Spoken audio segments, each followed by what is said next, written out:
아프리카 초원에 사자의 무리가 있습니다. 이 작은 사자의 무리들 가운데 또 다른 새로운 사자의 무리들이 몰려옵니다. 이렇게 되면 새로운 무리와 기존에 있는 무리 가운데 누가 우두머리가 되느냐에 대한 새로운 싸움이 벌어집니다. 이 싸움은 순놈은 순놈대로, 암놈은 암놈대로 각각의 우두머리가 싸움을 벌여서 집단을 형성해 갑니다. 마타타라 불리는 기존 사자의 우두머리인 암놈은 도전하는 은빛 사자를 힘으로 눌러버립니다. 그래서 도전자는 한쪽 눈을 잃어버립니다. 이제 자신의 남편인 숫사자를 찾아 마타타는 길을 나섭니다. 하지만 초원에서 그녀가 발견한 자신의 남편은 팔다리가 다 으깨져서 몸을 움직일 수 없고 두 눈도 보이지 않은 채 거친 숨을 헐떡입니다. 그리고 죽음을 기다리고 있습니다. 이제 마타타는 그녀에게 세 자녀들만 남고 이 사자의 무리에서 떠나가야 합니다. 새로운 도전자들은 이전 왕의 자녀와 가족을 죽이기 위해 찾습니다. 암사자 마티타는 사자 무리를 피해 강을 건너 작은 섬으로 도망가려 합니다. 마치 출애굽기처럼 뒤에서는 사자의 무리가 쫓고 앞은 강이 막아섭니다. 어렵지만 그녀는 강을 건너다 자신의 막내 사자가 악어에게 잡아먹히는 모습을 보게 됩니다. 그렇게 도망친 섬에서 버팔로 무리를 사자는 마주합니다. 마티타는 자식들을 먹이기 위해서 버팔로 새끼들을 사냥하고 그 새끼들로 가족이 함께 배를 불립니다. 그렇게 하기를 며칠째 이제 버팔로의 복수가 시작됩니다. 마티타가 사냥을 마치고 집에 왔을 때 새끼들이 보이지 않습니다. 한참을 찾다가 발견한 첫째는 뒷발들이 다 으깨진 상태로 피투성이가 되어 엄마를 찾습니다. 이렇게 두 번째 자녀를 잃어버립니다. 이 암사자에게도 반전이 있습니다. 그녀는 곧바로 피해 복수를 버팔로에게 합니다. 버팔로 우두머리를 잡으려 할 때 자신에게 졌었던 그 암사자의 무리가 다시 공격을 합니다. 마티타에게 한쪽 눈을 잃은 그 우두머리를 다시 제압하고 마티타는 새로운 신생그룹의 우두머리가 됩니다.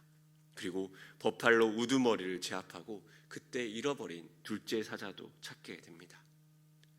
마치 영화와 같은 이 다큐멘터리는 사자 가족이 어떻게 세렝게티 초원에서 살아남는지를 보여줍니다.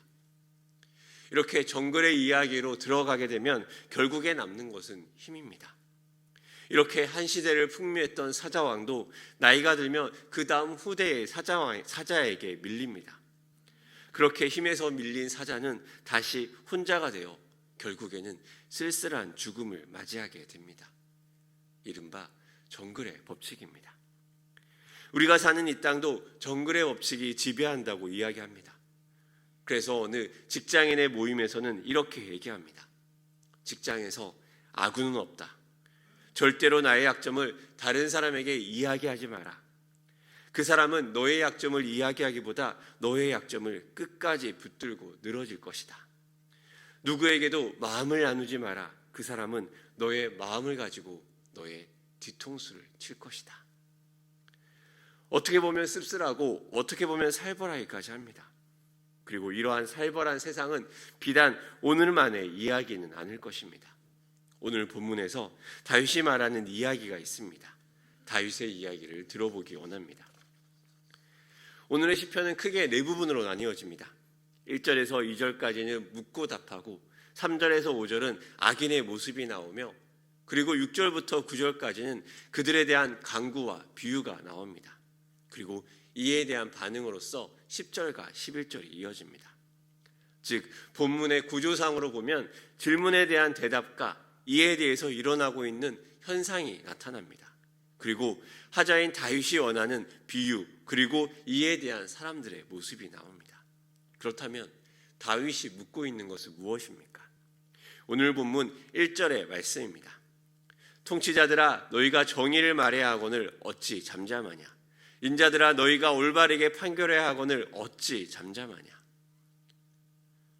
오늘의 질문은 두 가지입니다. 통치자, 인자 그렇게 불리는 두 계층에게 질문합니다. 즉 사회를 이끌어가는 지도자에게 대표로 물어보는 질문 그리고 혹은 일반적인 모든 사람에게 묻는 질문입니다. 그 질문은 간단합니다.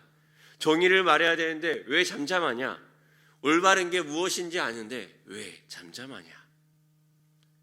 무엇이 옳고 그른지 알고 있는데 잠잠해 보신 적이 있습니까?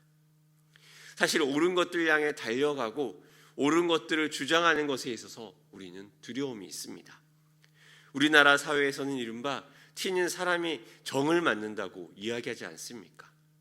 조직에 대해 반항하고 조직의 결정에 대해서 반대하는 것에 많은 거부감이 있습니다. 특히 암암리에 모두가 그 불의에 동조하고 있을 때 그 속에서 정의를 외치는 것은 더욱더 어렵습니다. 제가 예전 직장에서 근무할 때입니다. 직장 상사에 불의가 있습니다. 아동을 돌보고 서비스를 제공해야 되는데 그 모든 것을 거짓으로 합니다. 제공하지 않은 서비스를 제공했다고 기록합니다. 어떻게든 자료를 만들어서 좋은 평가를 받으려고 합니다. 하지만 그분이 정작 돌봐야 될 아동은 방치된 상태로 있습니다. 부모에게 학대를 당하고 그리고 도와주는 상담사에게도 방치를 당하게 됩니다. 그리고 누구도 그러한 그분의 거짓에 지적할 수 없습니다. 아랫사람인 저도 마찬가지입니다. 그러다가 한번 진지하게 이야기할 기회가 있었습니다. 그리고 그러한 그분의 행동에 동의할 수 없다고 반대에 대한 이야기를 했습니다. 그리고 전 어떻게 되었을까요? 전 그분에게 찍혔습니다. 업무가 다시 분담될 때까지 불이익을 당합니다. 야근을 도맡아 해야 되고 쓸데없는 귀찮은 잡무를 다 저에게 미룹니다. 이것은 직장에서 일어나는 작은 일입니다. 그런데 정말로 얼마나 많은 불의가 이 땅에서 그것도 정의라는 이름으로 이루어지고 있습니까? 내부자들이라는 영화가 있습니다. 이 영화에 대한 거창한 이야기가 나옵니다. 유력한 대선 후보, 그리고 그에게 비자금을 제공하는 대기업 회장, 그리고 이들을 유리한 분위기를 만들어주는 언론 논설주간, 이들의 손과 발이 되어 정치 깡패로 일하던 안상구라는 사람은 이들에게 버림을 당합니다. 그리고 빽이 없어 출세하지 못하는 검사가 찾아와 이렇게 이야기합니다. 넌 복수를 원하고 난 정의를 원한다. 그림 좋잖아.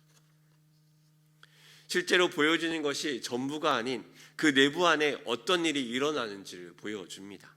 권력자들의 모습, 그리고 언론이라는 특권을 이용해 교묘하게 사람들을 조종하는 지도층의 모습이 나옵니다. 그 영화에 대한 사람들의 평이 이렇습니다. 너무 영화 같아서 너무 현실 같다. 그래서 사람들은 우프다고 합니다. 웃기고 슬픈 현상입니다. 우리 일상에서도 이런 우픈 현상들 많이 있습니다. 자신의 보신을 위해 살아가는 직장 상사가 있고 정치적으로 사는 사람들도 있고 그리고 그 누구에게도 마음 줄 수 없는 현실도 우리에게 있습니다. 그렇기에 이들에게 다윗은 오늘 본문에서 이렇게 이야기합니다. 6절의 말씀입니다. 하나님이여 그들의 입에서 이를 꺾으소서 여호와여 젊은 사자의 어금니를 꺾어내시며. 오늘날의 사람들은 자신만의 어금니를 만들어냅니다. 이 어금니는 무엇입니까? 젊은 사자가 이 어금니 하나로 밀림을 지배했듯이 이 정글 같은 세상도 사람들은 각자 도생하기 위해서 어금니를 갈고 닦습니다. 이 어금니를 위해서 헌신하라 이야기하며 이 어금니로 세상을 지배하는 것들을 당연하다 이야기합니다. 그렇다면 이 어금니는 무엇입니까? 이 어금니를 만들어내는 세상의 여론들도 한몫합니다. 비판하는 것 같지만 오히려 부추기며 오히려 세상의 풍조를 세상의 언론들이 만들어갑니다. 2020년 가장 많이 검색된 순위에 돈에 관련된 것이 많이 있습니다. 2020년 우리나라 사람들이 가장 많이 검색한 것 어떤 것들이 있을까요? 거기에서 그 순위에 올라온 것은 이런 단어가 있습니다. 테슬라 주식, 삼성전자 주식, 지원금, 이런 것이 작년 우리나라 사람들이 많이 검색한 순위라고 합니다. 이런 검색 순위에 연관되어 기사가 뜹니다. 인구 10명 중 1명은 주식, 가상화폐 전망, 그리고 이에 대해 비판하는 것 같지만 오히려 부추기는 기사의 제목들이 있습니다. 월급만 믿다가 벼락거지, 월급은 티끌, 주식 부동산 대박. 이렇게 사람들을 불확실함으로 던져놓고 사람으로 하여금 돈이라는 어금니를 찾도록 부추깁니다. 그리고 돈이라는 어금니를 가지고 마치 세상을 지배할 수 있고, 이 돈이라는 어금니를 찾지 않으면 이 정글 같은 세상에서 그냥 약자가 되어서 쓸쓸하게 죽을 것이라 세상은 분위기를 만들어갑니다. 그 길 위에 서 있지 않는 사람들을 마치 바보처럼 평가합니다. 그리고 요즘은 경제의 문외아인 주부들도 삼성전자 주식을 사야 한다고 이야기한다고 합니다. 온 나라가 이상합니다. 온 나라가 자신만의 어금니를 만들기 위해 달려가고, 세상은 그 어금니를 하나님을 대적하는 다른 방향으로 점점 만들어갑니다. 연쇄 현상 같습니다. 세상에 어금니가 넘쳐나고 진짜 지혜와 진리는 사라져버린 것 같습니다. 오늘 본문의 3절에서 악인의 본성이라고 말하는 그 말씀이 정말 진리 같습니다. 3절의 말씀입니다. 악인은 모태에서부터 멀어졌으며 나면서부터 곁길로 나아가 거짓을 말하는도다. 그리고 길을 막고 다른 사람의 길도 막아버립니다. 그리고 불의함은 더욱더 커져갑니다. 이런 세상에서 정의를 말하고 정의의 길 기리고 정의를 선포한다는 것은 무엇일까요? 7절에서 8절까지 자신의 정글 같은 세상에서 어금니를 기르던 그들에게 다윗은 날 시퍼런 저주와 같은 말을 쏟아냅니다. 그 어금니를 쫓던 그 사람들이 흐르는 물같이 사라지고 화살이 꺾임같이 부러지고 햇빛에 말라서 죽어가는 달팽이 같고 채 성장하지 못해서 나와 그래서 생명이 위태로운 아이같이 죽고 햇볕도 보지 못하게 하소서. 그리고 바람에 휩쓸려 사라지게 하소서. 정말 저주도 이런 저주가 없습니다. 그리고 어떻게 다윗이 이런 말을 할 수 있을까까지 생각이 듭니다. 그런데 사실 이런 마음이 우리에게도 있지 않습니까? 나에게 부정하고 나에게 불의를 행하던 그 사람에게 이런 생각이 들 때가 있지 않습니까? 그럴 때 우리는 회개하며 용서하며 사랑할 수 있게 해달라고 그렇게 기도하지 않습니까? 그리고 하나님이 이런 악한 소리에 귀라도 기울이실까 싶은데 오늘 본문의 10절에는 이렇게 표현합니다. 의인이 악인의 보복당함을 보고 기뻐하며 그의 발을 악인의 피에 씻으리로다. 악인이 보복을 당합니다. 그가 발을 악인의 피에 씻습니다. 그가 누구입니까? 악인입니까? 피에 발을 씻는 악한 행위이고 모욕을 주는 행위이니 분명 악인 같겠지만 그는 의인입니다. 의인이 무엇입니까? 의롭다고 인정받는 사람 아닙니까? 의롭다고 인정받는 그 사람이 7절에서 9절까지 말한 것처럼 악인이 사라지고 꺾이고 달팽이같이 말라 죽고 만삭되지 못해 죽는 것 같이 되는 그 상황에 기뻐하며 그 자리에 박수치며 손뼉 치는 것입니다. 이 어금니를 향해 달려가며 어금니를 기르는 이 땅의 진리는 무엇입니까? 사람들이 세상의 강력한 힘인 어금니를 의지하고 살아갈 때 우리에게는 의지하는 다른 것이 있다는 그 진리를 기억하며 그 진리가 이 땅에 드러나는 것을 기뻐한다는 것입니다. 우리가 의지해야 될 그 진리는 무엇입니까? 이런 악인들이 지배하고 세상의 어금니를 향해 달려가는 세상 속에서 오늘의 11절은 이렇게 표현하고 있습니다. 우리 같이 11절의 말씀을 함께 읽어보도록 하겠습니다. 11절의 말씀입니다. 시작. 그때 사람의 말이 진실로 의인에게 갚음이 있고 진실로 땅에서 심판하시는 하나님이 계시다 하리로다. 아멘. 우리는 살펴봐야 합니다. 세상에 어금니를 기르던 사람들이 그 어금니로 이리저리 물고 삼키고 뜯기고 할 때 그것을 그 불의에 대해서 갚는 사람이 누구입니까? 의인이 갚습니까? 아닙니다. 의인은 하나님 앞에 쏟아내며 하나님 앞에 기도하며 하나님 앞에 그 마음을 토로합니다. 갚는 분이 있습니다. 누구냐면 하나님이십니다. 하나님이 갚으십니다. 의인이 원하는 때 원하는 방법으로 하나님이 복수해 주십니까? 아닙니다. 그 모든 것마저 하나님에게 달려 있습니다. 그렇다면 무엇입니까? 세상 사람들이 돈과 힘과 권력으로 모든 불의로 자신의 어금니를 삼고 살아갈 때 우리가 붙들어야 될 유일한 진리는 하나님만이 심판하신다는 그 진리입니다. 하나님만이 우리의 유일한 힘이고 하나님만이 우리의 유일한 진리라는 그 하나의 단순한 사실을 우리는 붙들어야 됩니다. 세상 사람들은 어떤 어금니가 더 강력한지 다양한 어금니에 대해 이야기하며 이 어금니를 찾으라고 이야기합니다. 그리고 그 어금니를 따르지 못한 사람을 바보라고 평가하며 어리석다 이야기합니다. 그런 우리는 오직 유일한 진리, 하나님만이 이 땅의 유일한 주관자이고 하나님이 그 모든 어금니를 꺾으며 하나님만이 살아 심판하시는 것을 우리에게 보여주기 원하십니다. 우리가 그 모든 일의 심판자가 되는 것이 아닙니다. 그리스도인의 복수는 우리의 성과 발이 악을 행하여 갚는 것이 아닙니다. 우리의 마음을 더럽히는 모든 더러운 생각과 모든 마음을 정직하게 하나님 앞에 토설하고 토해내며 하나님이 그 모든 감정과 그 모든 상황에서 주인 되어 주시길 기도하는 것입니다.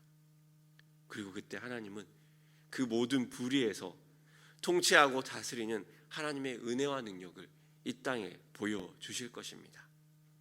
또한 이 말은 제가 붙드는 진리이기도 합니다.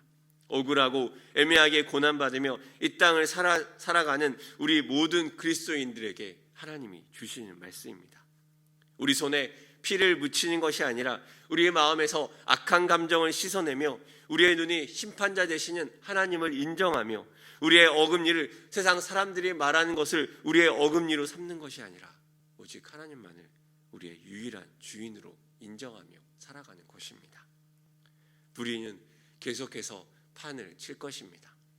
세상 통치자들은 더욱더 자신의 방법으로 어금니를 만들고 그 어금니로 사람들을 잘근잘근 씹어댈지 모릅니다. 그렇지만 우리는 무력하게 있지 않습니다. 하나님에게 고발하며 하나님에게 고소하며 불의에 대해 쉬지 않을 것입니다. 그리고 그 기도를 들으신 하나님께서 쉬지 않으시고 그 악인에 대해 갚아주시며 그 악함에 대해서 하나님이 심판해 주실 것입니다. 그리고 마침내 모든 불의가 거치고 하나님의 공의가 이 땅을 덮는 그날이 올 것입니다. 그리하여 그때 사람들이 그 11절의 말씀처럼 고백할 것입니다. 진실로 의인에게 갚음이 있고 진실로 땅에서 심판하는 하나님이 계시다고 말입니다. 이것은 단순한 공상이 아니라 이 땅을 살아가는 처절한 진리입니다. 그리고 이것은 단순히 그때의 사람들에게만 인정되는 것이 아니라 우리 모든 인류의 마지막도 그렇습니다. 하나님이 없다고 말하는 세상에 하나님은 다시 오실 것이며 하나님이 통치하지 않는다고 말하는 이 땅에 하나님은 당신의 공의로 심판하실 것입니다. 그렇게 지금도 그렇습니다. 우리에게 매일이 시험이고 우리에게 매일이 세상의 어금니 속에 견디는 것 같이 느껴지는 시험같이 느껴질지도 모릅니다. 그럼에도 하나님은 이 땅을 통치하고 다스리고 다시 오실 것입니다. 사랑하는 일산총신의 여러분, 무엇으로 우리의 주인을 삼길 원하십니까? 혹시 여러분들도 세상 사람들이 섬기는 그 어금니를 붙들고 살아가고 있지 않습니까?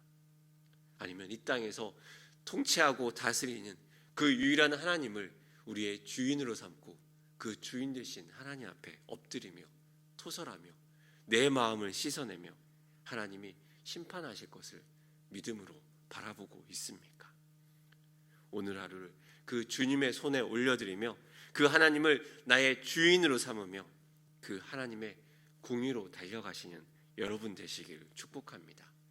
그리하여 세상의 어금니를 꺾어버리며 세상의 어금니에 지지 않고 하나님의 진리로 하나님의 심판으로 마침내 승리를 얻으며 하나님의 계가를 높이 불리는 일산충신의 귀한 성도님 되시기를 축복합니다.